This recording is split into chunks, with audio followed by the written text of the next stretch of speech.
অন্ধকার নামলেই গা ছমছম করে পথ চলতিদের। কি জানি কি হয়, কি জানি কি হয়।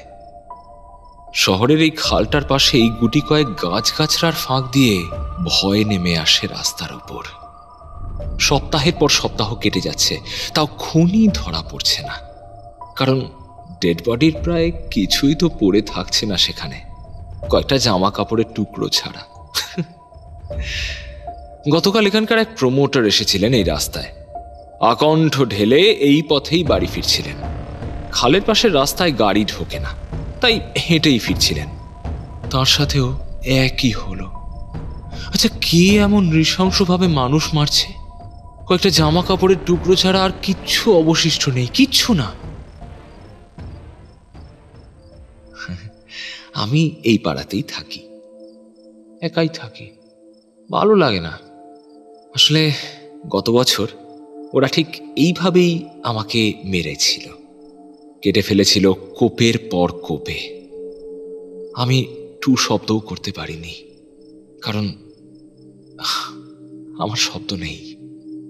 ওরা আমার বন্ধু বান্ধব, পরিবার সবাইকে মেরে ফেলেছিল, সবাইকে। এখন এই সামনের একটা গাছের উপর থাকি আমি। শরীর নেই, তবে খিদেটা খুব বেড়েছে। যেগুলো আমাকে কেটেছিল সপ্তাহে, সেগুলোর মধ্যে একটাকে না চিবোলে ঠিক মন ভরছে না। এই গাছটা আমার চেনা, কারণ যখন আমি গাছ ছিলাম তখন ঠিক ওর পাশেই ছিলাম আমি। তাই খুশি খুশি ও এখন ওর ওপরে আমাকে থাকতে দিয়েছে। ওই যে আর একটা আসছে, এটাও সেদিন ছিল। যাই, আজকে ওরও